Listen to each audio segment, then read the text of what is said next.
સ્વાગત છે તમારું મારી યુટ્યુબની ગુજરાતી ચેનલમાં। તો આજે આપણે સાંભળશું ગણેશ ચતુર્થી અથવા તો સંકટ ચતુર્થીની વ્રત કથા। તો આ વ્રત અષાઢ વદ ને ચોથના દિવસે આવે છે, તેને સંકટ ચતુર્થી કહે છે। તો આપણે સાંભળશું વાર્તા।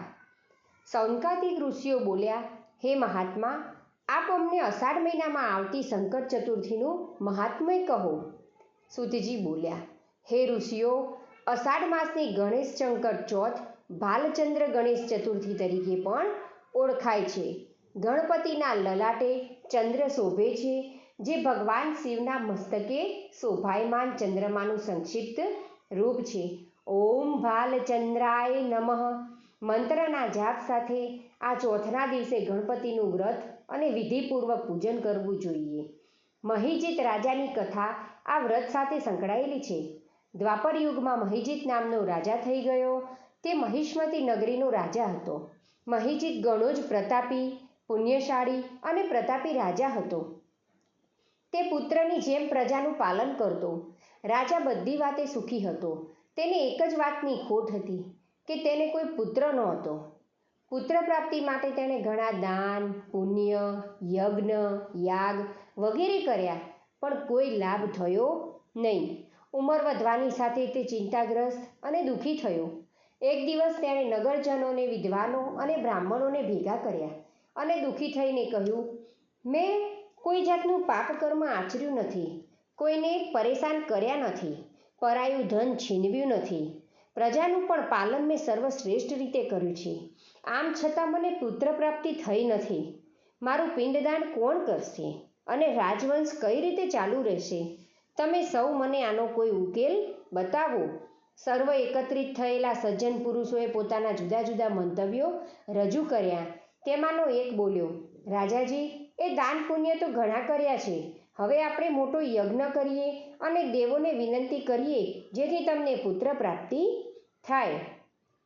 બીજા ભાઈ બોલ્યા, સમગ્ર રાજ્યમાં દાંડી પીટાવો કે સર્વ નગરજનો રાજાને પુત્ર પ્રાપ્તિ થાય તે માટે પોતપોતાના ઈષ્ટદેવને પ્રાર્થના કરે।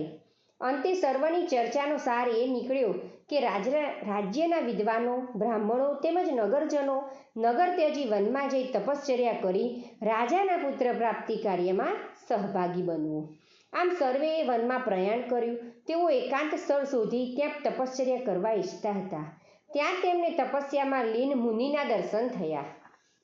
ભવ્ય લલાટ, મુખ પરની કાંતિ અને લાંબી શ્વેત દાઢી અને જટા તેમની ઉગ્ર તપસ્યાની ચાડી ખાતા હતા।